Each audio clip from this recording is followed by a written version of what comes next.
Awasthi classes में आप सभी का स्वागत है। मैं आरपी अवस्थी आप सभी विद्यार्थियों को नमस्कार करता हूं।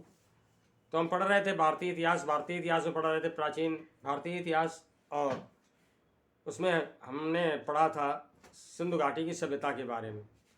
तो आज हम पढ़ेंगे सिंधु घाटी की सभ्यता के वे नगर जो अति ख्याति प्राप्त रहे, और उनकी स्थिति देखेंगे कि वो किन किन नदियों के किनारे बसे हुए थे। तो आइए पढ़ते हैं।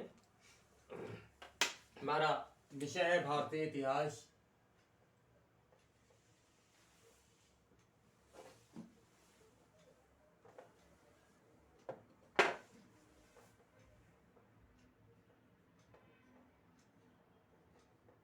भारतीय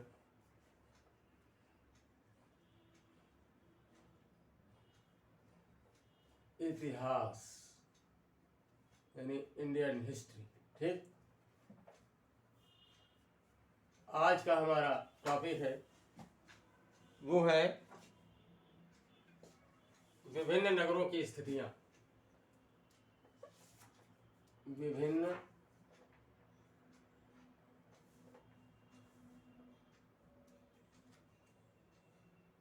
नगरों की स्थिति। सौंधव सभ्यता के वे नगर जो ख्याति प्राप्त रहे, तो उनकी स्थिति क्या थी, किन नदियों के किनारे बसे हुए थे या सागर तट की। तो हम दो कॉलम कर लेते हैं इस तरह से, एक तरफ नगर और दूसरी तरफ नदी या सागर तट, यानी किस सागर के किनारे कौन सा नगर था। ठीक है, तो पहले लेते हैं हड़प्पा को।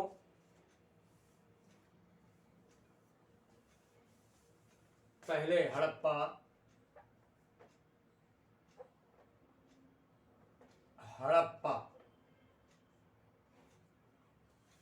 ये रावी नदी के किनारे था,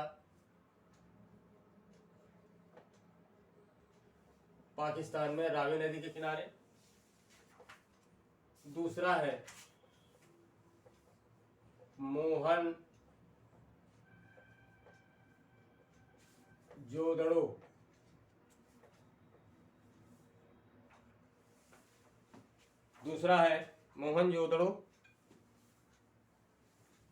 ये था सिंधु नदी के किनारे।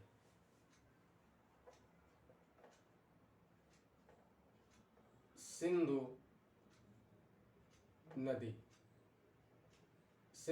नदी के किनारे पर बसा हुआ था ये नगर। अगला नगर जो है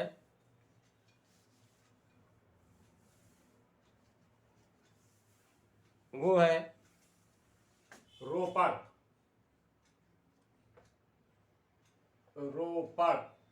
पूछा जाता है सवाल, नदियों यानी स्थान और का किस नदी के किनारे बसा हुआ था, ये पूछा जाता है। तो रोपड़ सतलज नदी के किनारे बसा हुआ था।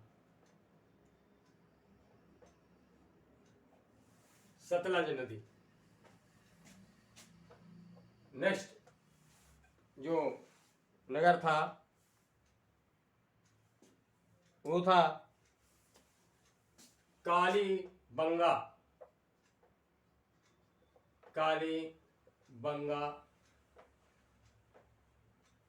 ये घग्घर नदी के किनारे बसा हुआ था। घग्घर नदी। ठीक, घग्घर नदी। अगला जो है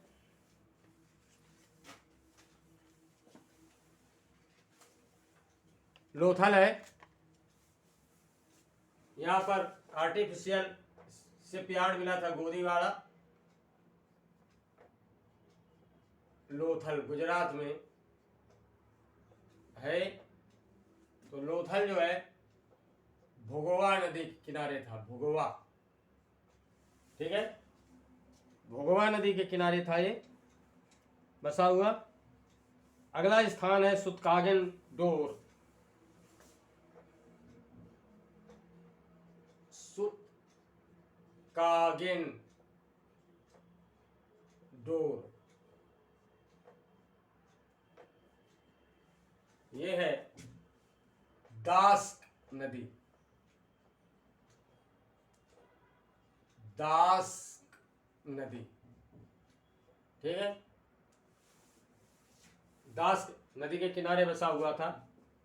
अगला जो स्थान है वो है बालाकोट। बालाकोट, बालाकोट ये अरब सागर के तट पर बसा हुआ था, ठीक, अरेबियन सी के किनारे अरब सागर तट, ठीक है। और अगला जो है सोतका कोह। सोतका कोह ये भी अरब सागर तट पर ही था, अरब सागर तट, ठीक है। और फिर हम भारत सिंधु घाटी सभ्यता का जो सबसे पूर्वी नगर था उसके बारे में देखते हैं। आलमगीरपुर, ये उत्तर प्रदेश में है, हिंडन नदी के किनारे मेरठ के पास आलमगीरपुर। पूर्व के लेक्चर में मैंने आपको बताया था कि ये भारत का सबसे पूर्वी नगर था, ठीक। और ये जो है हिंडन नदी के किनारे बसा हुआ था, हिंडन नदी, ठीक है। तत्पश्चात हम देखते हैं रंगपुर।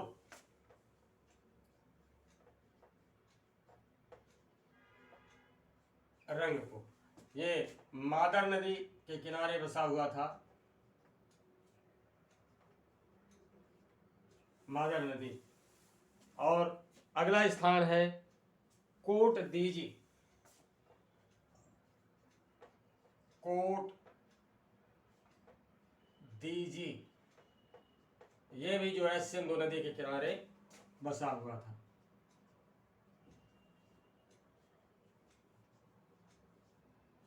ठीक। तो ये नदी और सागर तट के किनारे बसे हुए नगर हो गए। इनकी हमने स्थिति देख ली, कहाँ पर कौन सा नगर बसा हुआ था, नोट कर लीजिए इसे।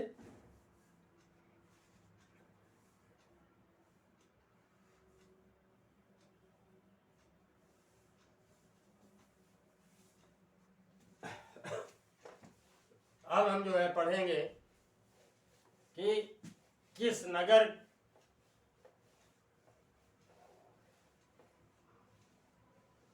की खुदाई किस वर्ष में हुई और किसके दिशा निर्देशन में या किस प्रमुख के अंडर में वो खुदाई संपन्न की गई, ठीक है।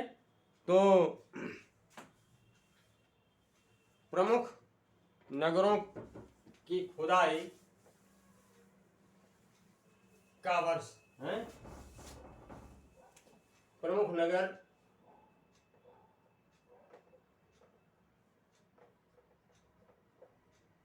और उनका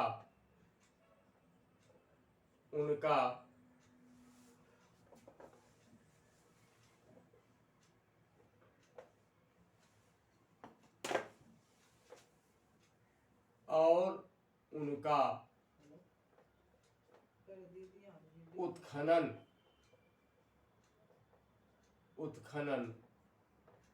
वर्ष एवं उत्खनन प्रमुख, यानी खुदाई करवाने वाला जो है वो प्रमुख कौन था,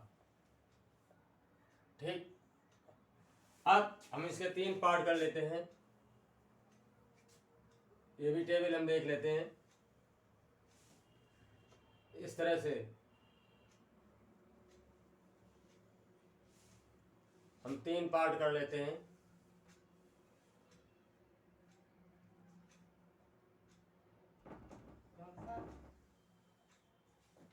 स्थल, इसके बाद उत्खनन पद प्रमुख, उत्खनन प्रमुख और उत्खनन का वर्ष। उत्खनन का मतलब खुदाई, एक्सकावेशन, ठीक, एक्सकावेशन।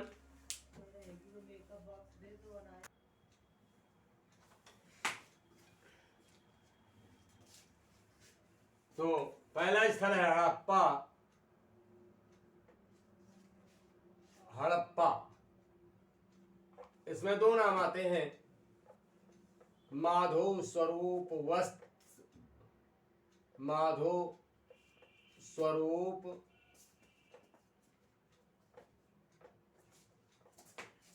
वत्स और दयाराम साहनी,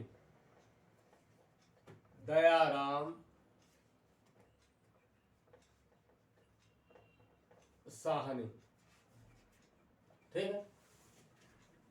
इन्होंने जो है 1921 में हड़प्पा में जो है उत्खनन कार्य संपन्न करवाया, आरंभ करवाया 1921 ईस्वी, ठीक। दूसरा स्थल है मोहनजोदड़ो। मोहनजोदड़ो,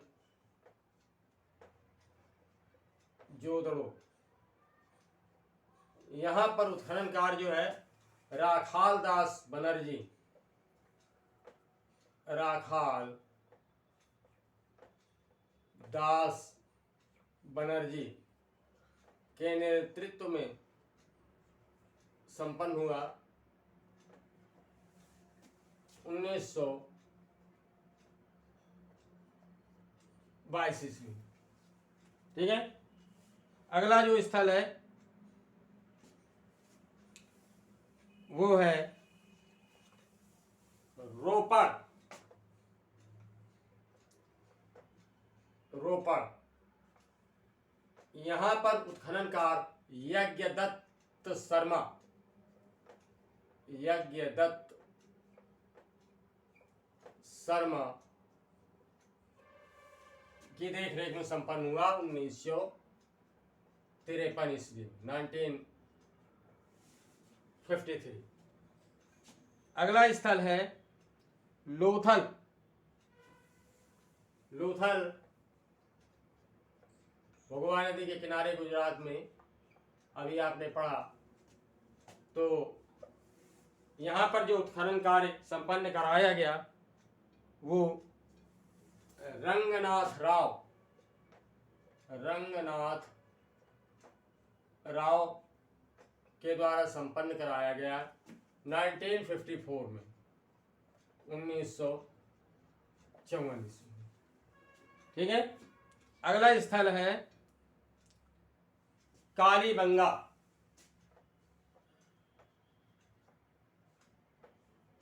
कालीबंगा, इसका शाब्दिक अर्थ होता है काले रंग की चूड़ियां। राजस्थान में है ये स्थल, राजस्थान जो में है कालीबंगा, यहाँ से काले रंग की चूड़ियां प्राप्त हुई। तो कालीबंगा, यहाँ पर खुदाई का कार्य जो है ब्रजवासी लाल ने संपन्न कराया। ब्रजवासी लाल,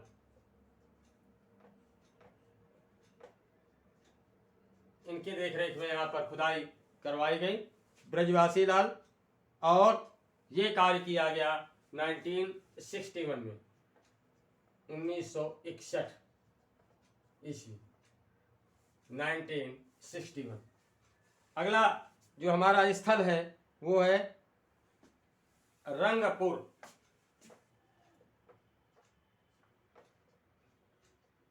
ठीक, यहाँ पर 2 लोगों ने उत्खनन कार्य संपन्न करवाया, माधो स्वरूप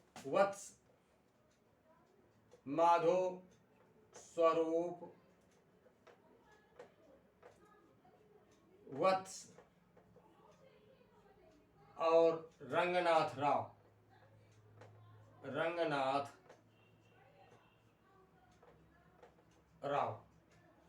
ठीक, यहाँ पर जो उत्खनन कार्य संपन्न हुआ वो 1931 और 1953 में। 1931 और 1953 ईस्वी, दो बार। 1931 में माधव स्वरूप वत्स और रंगनाथ राव ने 1953 में। अगला आता है चन्नू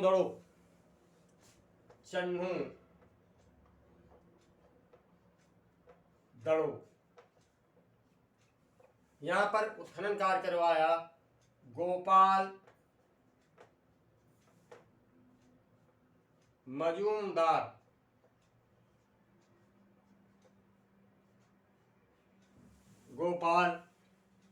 मजूमदार। इन्होंने ये कार्य करवाया 1931 में, 1931 ईस्वी में। ठीक, अगला स्थल है सुरकोगेनडोर, सुरकोगेनडोर नहीं, सुरकोटदा।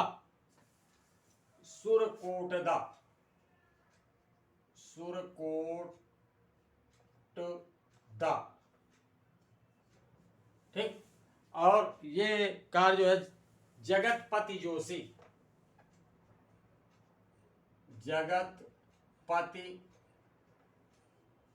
जोशी की देखरेख में संपन्न हुआ। यहाँ पर जो उत्खनन कार्य हुआ वो हुआ 1967 में, 1967 ईस्वी में। ठीक है, 1967 ईस्वी में यहाँ पर उत्खनन कार्य संपन्न हुआ। और आगे जो है अगला स्थल है वो है बनवाली।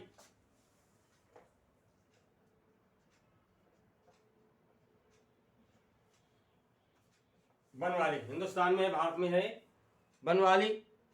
यहाँ पर खुदाई जो करवाई वो करवाई रविंद्रनाथ विष्ट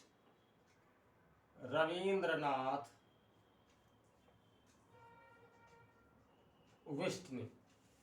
ठीक है, रविंद्रनाथ विष्ट के द्वारा संपन्न कराई गई।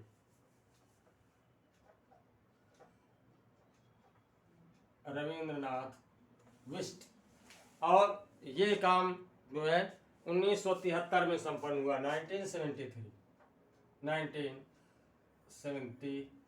इस। अगला स्थल जो है वो है आलमगीरपुर।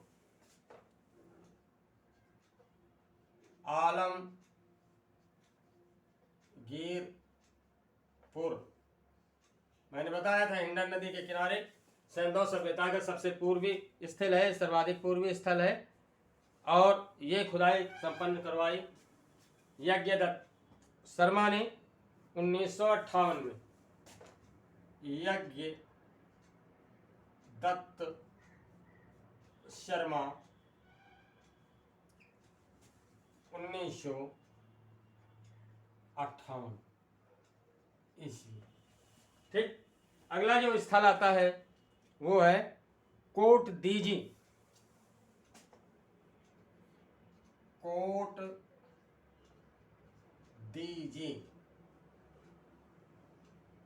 यहां पर खुदाई संपन्न करवाई फजल अहमद।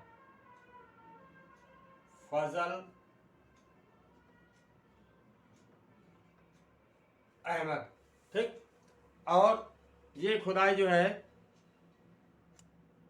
1953 में संपन्न हुई, 1953 ईस्वी। और जो अंतिम स्थल है सुरकोगेनडोर।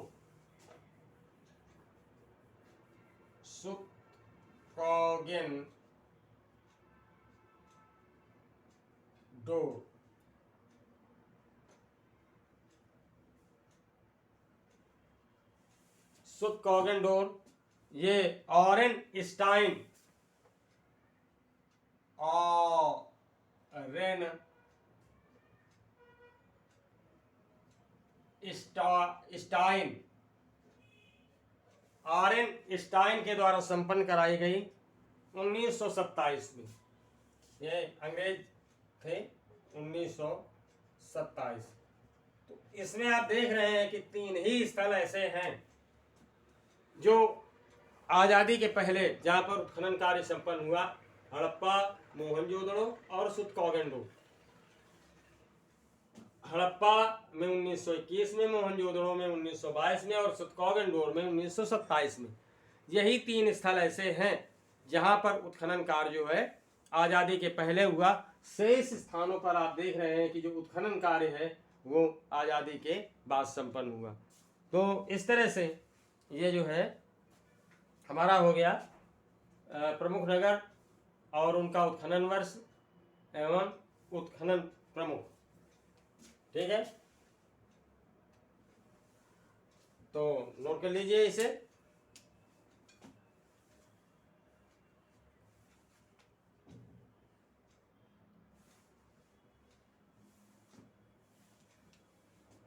तो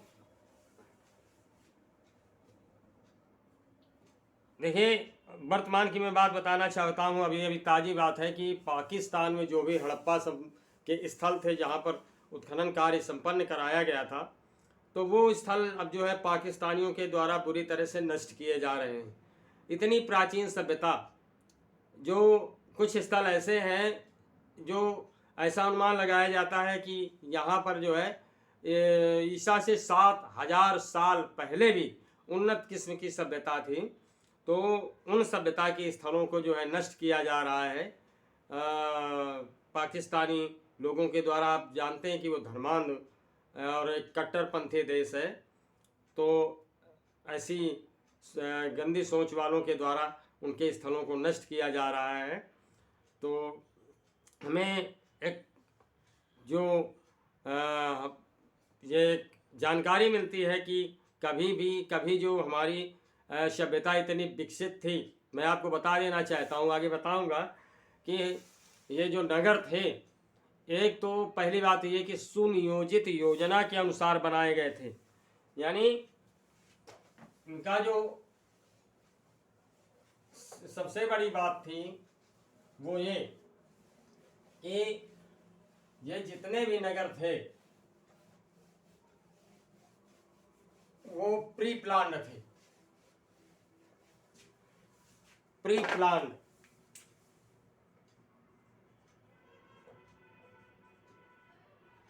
यानी पहले नगरों को बसाने की एक विशेष योजना बनाई गई थी और उस योजना के अनुसार ही नगर बसाए गए। दूसरी बात, यहाँ जितने भी सड़कें भी होती थी, समझ आया, जो भी सड़कें होती थी वो एक दूसरे को इस तरह से समकोण पर काटती थी, समकोण पर काटती थी बिल्कुल एक दूसरे को।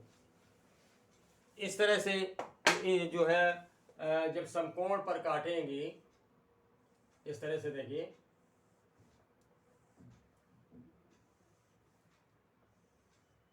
जब समकोण पर काटेंगे, ये समकोण पर काट रही हैं, आप देख रहे हैं ये इस तरह से, तो जो मोहल्ले होंगे वो आयताकार होंगे।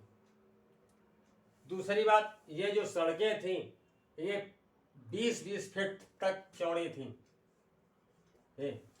आजकल आप देख रहे हैं कि जो कस्बों का विकास हो रहा है, बहुत सारे कस्बे ऐसे हैं, बढ़ती हुई जनसंख्या के कारण जो है नगरीकरण बढ़ रहा है। तो बहुत सारी ऐसी जगहें हैं कि वो जो प्लाटिंग होती है वहाँ पर जो है इतनी ज़्यादा जगह नहीं मिलती है कि कारें जो है वहाँ से, अब अगर जैसे एक कार इधर से जा रही है तो इधर वाली कार को जो है कट ऑफ करने में बड़ी दिक्कत होती है, ये साइड से नहीं जा सकती है क्योंकि इतना ज़्यादा जगह नहीं मिलती है, सकरी जो है गलियाँ होती हैं, तो बड़ी प्रॉब्लम आती है। लेकिन उस समय ऐसा नहीं था, तो प्री प्लान्ड थे। दूसरी बात, जल निकासी की समुचित व्यवस्था थी, जो सीवेज सिस्टम था वो उन्नत किस्म का था। यानी जो सड़कें होती थी वो पत्थर की पट्टिकाओं से, पत्थर की पटिया जिसे कहते हैं, उससे वो पत्थर की पटियाँ थी, जैसे आजकल जो है आरसीसी रोड बनी होती हैं। तो ये तो वर्तमान की सभ्यता। इसके पहले आज से 50 साल पहले, 40 साल पहले गाँव की स्थिति बड़ी ख़राब हुआ करती थी, भयंकर बारिश भी होती थी तो इतनी ज़्यादा वो जो गलियाँ होती थी गांव की, इतनी ज़्यादा कीचड़ से भरी होती थी कि वहाँ निकलना मुश्किल हो जाता था। तो वर्तमान में तो काफ़ी कुछ फिर भी ठीक है, जब से आरसीसी और ये इंटरलॉकिंग योजना आ गई तो गांव में काफ़ी कुछ राहत हो गई है। लेकिन आप ये देखिए कि कम से कम ईसा से 3500 साल पहले की ये जो सभ्यता है जिसका हम अध्ययन कर रहे हैं, तो उस समय का जो स्थिति थी, उस समय की जो सड़कों की, साथ ही साथ जल निकासी की, वो कितनी उन्नत किस्म की थी कि प्रत्येक घर से निकलने वाला पानी जो प्रणाली के द्वारा निकलता था, मोरी के द्वारा निकलता था, वो जब सड़क के पास आता था तो वहाँ मेन होल बना रहता था और पत्थर के बड़े बड़े विशाल मटके रहते थे जिनमें वो पानी भरता रहता था और जब ओवरफ्लो करता था तो सड़क के किनारे बनी हुई नाली से वो आगे बढ़ जाता था और इस तरह से नगर का पूरा पानी बाहर किसी आकर के नाले में गिरता था और वो नाला नदियों में गिरता था। तो इस तरह से उस समय आप देख रहे हैं कि ये जो बड़े बड़े नगर थे बहुत बहुत दूर थे, तो इस तरह से नदियों में प्रदूषण भी नहीं होता था। और साथ ही साथ सबसे बड़ी बात जो ये थी कि नदियों में प्रदूषण इसलिए नहीं होता था क्योंकि उस समय कोई भी जो है रासायनिक पदार्थ वाले ये कारखाने नहीं होते थे, घरों से केवल गंदा पानी ही निकलता था। ठीक है। तो शौचालय के प्रमाण एक आध मिले हैं कहीं, वैसे क्या है कि घरों का गंदा पानी ही जो है नालों से होकर के निकलता था। तो हम देख रहे हैं कि ये इतनी ज़्यादा उन्नत किस्म की सभ्यता थी। वर्तमान में इसे जो नष्ट किया जा रहा है पाकिस्तान में कुछ लोगों के द्वारा। तो आज इतना ही, उम्मीद करता हूँ ये समझ में आ गया होगा। और इससे आगे सिंधु सभ्यता एक व्यापारिक सभ्यता थी, मैं आपको बता देना चाहता हूँ। तो ये जो व्यापारिक सभ्यता थी तो इसमें विभिन्न जो ऐसे वस्तुएं थी, विभिन्न वस्तुएं जी थी जिनका आयात और निर्यात किया जाता था। तो ये आयात और निर्यात कहाँ से होता था इसके बारे में हम नेक्स्ट लेक्चर में पढ़ेंगे। तो भाई अगर किसी भी तरह कोई प्रॉब्लम है तो प्लीज़ क्वेश्चन कीजिए कमेंट बॉक्स पर, आपका स्वागत है, मैं उसका उत्तर दूंगा। नए छात्रों से पुनः अनुरोध कि मेरे चैनल अवस्थी क्लासेस को सब्सक्राइब अवश्य करें, सब्सक्राइब करना मत भूलें। तो नेक्स्ट लेक्चर में मेरी फिर आपसे मुलाकात होगी, तब तक के लिए नमस्कार।